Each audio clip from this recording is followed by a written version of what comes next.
Thank you to the fabulous Nicole Yarling and our music ministry, and just a reminder of the shelter that we find within us. And that truly is what the 5 unity principles are about. Now, I had a lot of the little notes that I wrote about things that I needed to remind myself of, and I left them on my chair, so I'm going to just go right into them right now before I forget. The first one is, how many of you have the Unity on the Bay app? Beautiful. For those of you who don't, you are given permission right now to go into the App Store, search Unity on the Bay, and download it, because today we're kicking off something in the app that we really want you to just play with today. Because what we've heard is that there are ways in which many of you want to continue to have tools that support you in living into some of what we share and what we teach here at Unity on the Bay through the week. And so there is now a new section in the app under the Sunday section for your growth work. So that you can journal, you can take notes during the service. Don't worry, I won't see them. So it's just things that you can keep within the app yourself so that you can go back to it. There's questions in there. There's going to be a couple of fill in the answers that we're going to play with today. And in just a few minutes, we're also going to send everybody a push notification because we want to get real time. What is it called? Real time? In real time, an answer that we're going to play with during the service today. So make sure that you do that, okay? The other thing is, we have been exploring the Unity principles. We explored it last Sunday with Reverend Noel sharing about the first 2 Unity principles. Today I'm going to share about the second 2 that we're going to go into. And you have an opportunity after the services at 1 o'clock. Reverend Noel is actually facilitating a workshop, which is really just supporting you in going deeper into the 3rd and 4th Unity principles and having an experience of the 3rd and 4th Unity principles. You can find that information on our app. And I think I got everything I needed to get before I begin sharing with you. So as I mentioned, last Sunday, Noel did share about the first couple of Unity principles. For those of you who may not be familiar, Unity teachings is sort of condensed into 5 principles. And we used to do this thing at the beginning of the year where we almost quizzed everybody about them. We learned that was not such a good idea. And we get to remind ourselves of them. The reality is that some people say there's only one true Unity principle, which is the first one, that basically just says, God is all there is. In truth, in reality, in ultimate reality, God is all there is. There is no space, there is no place, there is not anyone where God is not within. And so God is all power, it's all wisdom, it's all love, and it's always present. Now, we get invited through our own life experiences to look for that, don't we? The second Unity principle is that if God is everywhere present, then God must be present within me. And if God is all good, then that means that we each are expressions of that good. And that there is something within us, we in Unity call it our Christ consciousness, our Christhood, that really allows us not only to be one with the divine, with God, but to be able to lean on everything that God is so that we can live the lives that we have intended, dreamed, aspired to experience. And Noel last week said, it could just be condensed to a couple of phrases. God is, and therefore, I am. She also added, I can. Because when we really own and believe those 2 basic Unity principles, that God is and that we are expressions of that good, then all of a sudden we can say to ourselves, I can be the good in the world. I can dream big. I can live into that which is in my heart. I can share love. I can be the light. I can and I will use everything that is within me to create heaven on earth. And in Unity, we're not so much focused about, living a good life so we get to heaven in the afterlife. For us, it's really not about living in order to get into heaven. It's about living from a place of heaven, from a consciousness of heaven, from recognizing that heaven is at hand and that all we have to do, I say all we have to do, but sometimes it feels a little bit more challenging than others, is to able to just be aware of it, recognize that truth, and do our own little work to be able to live into that. And I believe that if we really own these unity principles, that it becomes easier for us to live into heaven. I know that I've experienced many times in my life where I've just realized, wow, God, there is no separation between me and the God of my being. There is no separation between me and everything that I have wanted to experience in my life, and that I can really own who I am and be a force of good for myself and for others. Have you experienced that before? I bet you have. I mean, I bet that's part of why you're even here, because you have, and you want a little bit more of that, right? Like you want to be able to experience that on a moment by moment, day by day basis, and make that really the path of your life. I know that I am a living testimony of what these principles are. Many of you know I've been in Unity and in this Unity for over 20 years. Many of you came to Unity knowing, being awakened to some truth, or at least feeling that, and searching for a space that would allow you to go deeper into that and be with like-hearted and like-minded individuals. I know many of you sometimes will tell me, and I've had some experiences like that myself, where it's like you come to services and all of a sudden you're just so emotional. You're so emotional for having heard what you hear here, for having experienced or feel what you feel here. Because the reality is that not many places in the world will tell you that you and God are one. There are many places that tell you, actually, that you're very separate from the divine, from God, and you have to do everything in your power to be in God's favor so that you can experience a little bit of good in your life. So many of us have been told that we're not worthy of the good that here in Unity we say, it's already within you. All you have to do is live into it. All you have to do is allow yourself to be willing to step into it. And so it is an emotional thing. It is a life-changing thing. And every single moment that we remember that God is and that we are is an opportunity to completely not only shift your experience, but to shift your life. Now, I have to tell you, there is a fifth unity principle. Today, we're going to go into the third and fourth, but there's a fifth one. I'm not going to even talk too much about that one, because many of you know the fifth unity principle is basically, it's not enough to know these principles. You actually have to live them. You have to practice them. There was a unity minister, actually a New Thought minister, Reverend Johnny Coleman, who was known for saying this phrase, which I know is also part of like the AA world, but it works if you work it. Say it with me. It works if you work it. So we got to work it. But before we work it, we got to know what we're working with, right?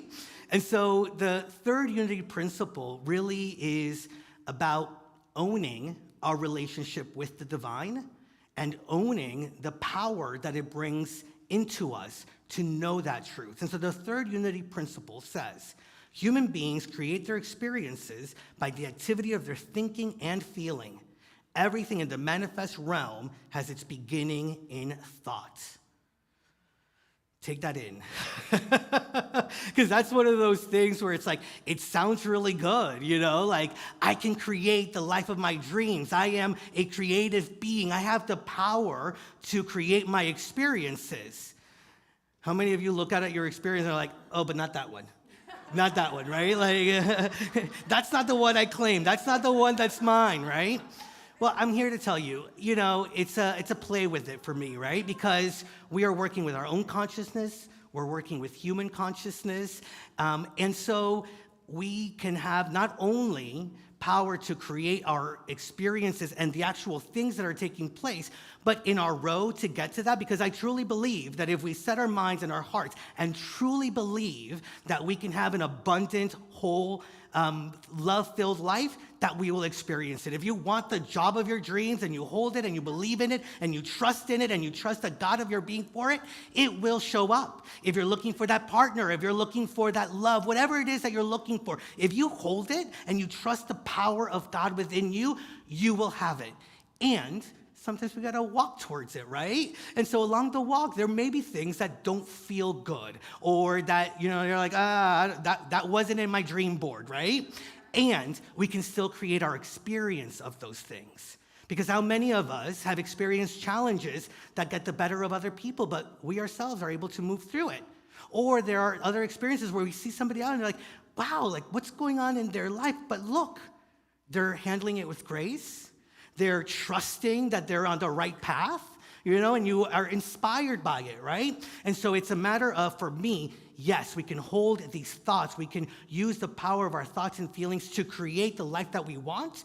And as we continue to bring up those dreams and aspirations and make them manifest, we can also walk that path with a level of grace, with a level of peace, with a level of love that in itself is what we're looking to manifest and create in our lives, right? And so it's about the consciousness that we do this. This is called the law of mind action in unity.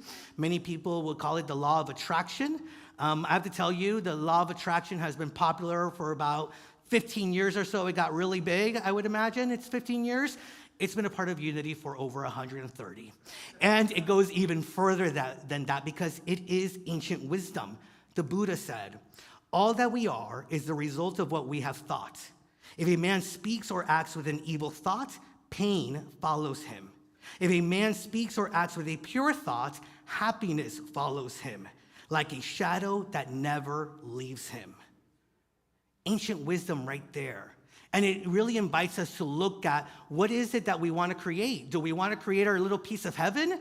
Or are we allowing ourselves to create a little bit of hell, not only for us, but for each other? And we are able to take responsibility for how we move through it and how we use wherever we are in life to catapult us into that heaven on earth, to catapult us into those dreams. Our thoughts and our feelings have vibration.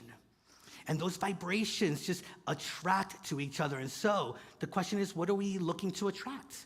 Are we looking to attract things that will keep us mired in victimhood? Or are we looking to attract things that will lift us up? Are we looking to be supported in our victimhood by the people around us? How many of you know that if something's going wrong and you want somebody to tell you just how wrong they're going, you have that one friend that you can call? And sometimes we're conscious enough to say, well, I don't want to get all into that energy, so the friend you're not going to call about it, right? And so there are ways in which, and tools and practices that will support us in really lifting up our vibration, because our beliefs, our thoughts, our feelings become what we are affirming. What we affirm, what we direct our attention to becomes our actions. And what we act into creates the world that we are living into. But it all begins with our thoughts and our feelings. And the invitation is to trust that if we bring our thoughts and our feelings towards God, the first two principles, God is and I am, the rest will take care of itself. But it's a work in progress, right? It's a practice, and it's something that really invites us to consider how we're living in the world. It's an important thing to think about as we move through this year, as we look at what's ahead. Can we shift our experience, our oneness? I know that, for example, there are people that are questioning the direction of this country, for example, or the things that are taking place in your life. Not everybody, but some are. And the question becomes, from what energy are we questioning it? From what energy are we living into that? Are we giving into our fears? And I know that there are people with fears, but are we giving into them, or are we empowering ourselves to know that we are the answers that we've been waiting for? That God's love and light is meant to be expressed through and as each of us when we take responsibility. And so there's an opportunity, no matter what it is that we are experiencing, to shift from the, oh, poor me, why is this happening to me, to go into, wait a minute, if God is all there is and God is good, then my role here is to find the good in anything. And for me, the good is always about the possibilities. The good is always about the opportunity that I allow myself to step into. And so prayer and meditation are needed in order for us to just kind of pause whatever is going on. Because how many of you have been in those situations where there's just so much coming at you that you don't know how to move through it, you don't know how to handle it, right? And we do have that friend, and I would say that life itself is that friend that says, hold on, take a breath. There are more possibilities here. There is more potential for good here than you're giving credit to. And if we take that step back, we'll be able to see it. but not only see it, because when we see it, it becomes even more of a possibility that we'll actually live into it. And when we live into it, it becomes our experience and it becomes our way of living. And I don't know about you, but when I say heaven is a place on earth, and when I think I should sing that actually. But when I say that and when I own that, I really believe that it's not only about having those moments of heaven on earth, but making it my way of being the way that I move through the world is through those eyes. Now, it can be challenging. So the fourth unity principle tells us that we have the tools and the practices in order to live into it.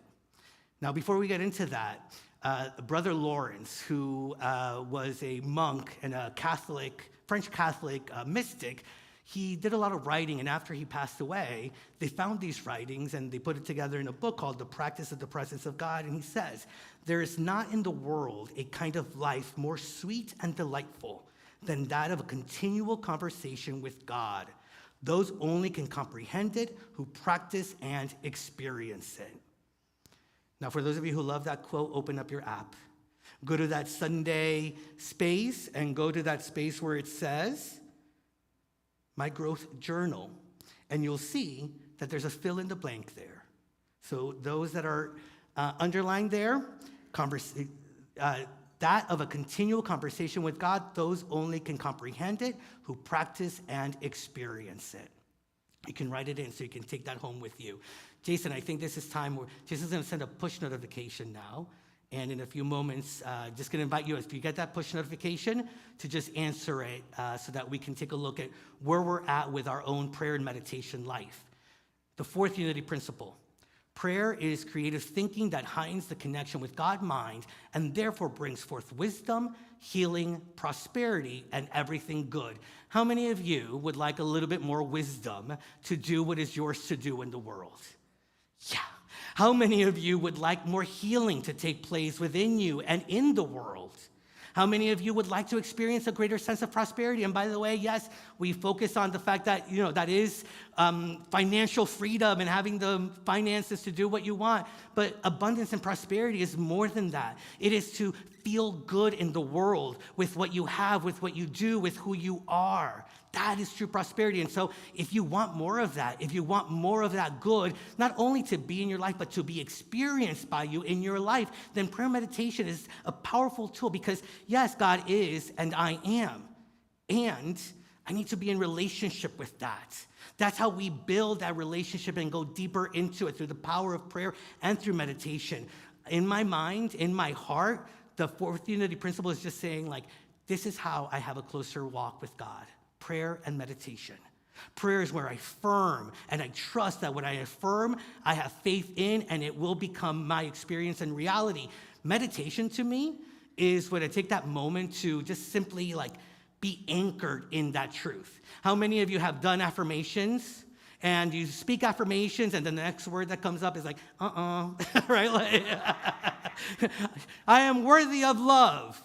Ooh, but you had that one boyfriend and you had that one girl. I am worthy of love. Oh, but I got to get this done first before that love shows up, right? And so we have this small talk that sometimes happens and sometimes comes up, the temptation of going back to old patterns and old belief systems. And to me, meditation is where we just allow ourselves to rest in the awareness of God and allow those things to come up for healing. Allow those things to come up so that we know that there are things that we need to move through in order to truly trust and have faith in the prayer, in the affirmation. In unity, we use affirmative prayer. That is to say that what we do in prayer is not beg God for anything because we already know that God has given us everything, that God is the God of love, and therefore God has lovingly expressed everything that it needed to express within us so that we can experience more of God's good, and we just sometimes forget. And prayer meditation allows us to really be centered, and so we affirm the truth of our being, and then we do the work to be able to trust in it fully. Prayer and unity does not change things. Prayer changes us. That's another one of those fill in the blanks there. Prayer changes us because it changes the consciousness from which we pray from so that we can live more fully into it. That reminds me, there are these three preachers that are having a conversation, and they're talking about what's the best position to pray in, and they're doing it while somebody is fixing the phone lines near them. And so one of the ministers says, like, well, for me, kneeling is the best way to pray. And the other one says, well, nah, I don't know about that. I get the best results when I'm just standing with my hands stretched out to God. And the other one says, no, you're wrong. The most effective way is lying face down so that you're humble. And the repairman just couldn't hold it any longer and says, hey, fellas, I don't know about you, but the best praying I have ever done was hanging upside down from a telephone pole. A little better than the joke. Yeah. The 9:30 service got a different joke that worked even worse than that one. But that's what the power of prayer and meditation is, that we can see what is possible. And that changes that, and that we welcome a different way of living out into the world. And so prayer allows us to step back and trust. Mark chapter 11, verse 24 says, so I tell you, whatever you ask for in prayer, believe that you have received it, and it will be yours. I love that actually took place when the apostles are telling Jesus, they're like, hey, you know that thing that you prayed for the other day? It actually came to pass. Like, they were surprised, right? And so Jesus is like, of course, but let me tell you, you can do the same things and you can move mountains, but there can't be any doubt within you that you can do so. And see, that to me is the thing. Meditation is what clears the doubts. There's a space. In Unity, we love our processes, so there's always steps for everything. You do you, boo, right? And one of those steps is the step of realization. When you just get to that place within you that you realize that you know what you're affirming, that you know that you are one with God, that you know that you are power and love and light. That is the space where no doubt ever exists, and that is the space then that we can create in an even more powerful way. Now, I also love that Jesus himself, when he was beginning his ministry, realized he had just gone baptized by John the Baptist. And I think for me, that signifies just those moments that we have where we're like, oh, wait, we are worthy. Oh, wait, there is a better way of doing this. Oh, wait, God and I are one. And in order to live into that, there's things that we can do to prepare ourselves for it. And Jesus himself did it. Before he began his ministry, right after he was baptized, he went away for 40 days and 40 nights to pray and to be with himself. And in that time, all these temptations came up. But it was temptations so that he could heal from them. It was temptations of a different way of being and an old pattern of being so that he could really solidify and anchor himself in the new ways in which he was meant to minister. That's the same for us. And let me tell you, if Jesus, our elder brother, needed a couple of days in prayer and meditation to get it going, I know I've got some prayer and meditation to do myself. I love that yesterday, and she's here and I hadn't told her, but I texted my mom and it took her a while to respond. And she sent me a little message that said, oh, so sorry, I was meditating. I'm like, what? My mom was meditating. I remember when I was the one meditating at home. And it was a beautiful reminder because I was going through some of that stuff yesterday and just being in my head. And her text message reminded me, I didn't meditate today. There's an opportunity there. Through prayer, we affirm. Through meditation, we come to accept that which we are praying for, without a doubt. I believe that we're all starting our ministry. Actually, I believe that we're already living into our ministry. And the opportunity is, how can we go further into that? For those of you who responded with the push notification, so I can't see how many people we have. We have like 20-something people that already responded. 38% of you, 40% of you say that you meditate 6 to 7 times a week. 30% of you 3 to 5 times a week, and there's about 4% or 20%, that said just a few times in a month. Wherever you're at in it, by the way, can I just give us props? Because that's pretty good numbers there. Yeah, let me just give us props. And wherever you're at in that journey, how can you go a little deeper? How can you expand it a little bit more? The questions that are in the app for you are, how has prayer and meditation supported your faith journey in the past? And what would a deeper relationship with prayer and meditation look like for you? That's pretty, our prayer chaplains heard those questions recently. And so let's get to creating that deeper relationship with the divine so that we can live heaven on earth. Listen, it's not easy. Living the truth, living these principles, practicing these principles, it sometimes feels like it's going against the current because quite honestly, it is. Living and staying in health and wholeness when there are so many things that bombard us that tell us all the things that are going to happen to us. It can be a challenge to be able to feel prosperous and abundant in a world that says that there is lack and limitation. It can be challenging. It is to be true to ourselves, to be true to what we believe, to be true to the God of our being when so much of what we receive is telling us that we're not worthy and we're not good enough. That goes against the grain. And that is our ministry. That is what exactly we've been made for, living our truth as we know it. Every person, every place, everything is an expression of God the good. And through the power of prayer and meditation, we can see it more clearly because we release any doubt that we have of it and we start living from that place, trusting our oneness with God and trusting that God is good all the time. And all the time, God is good.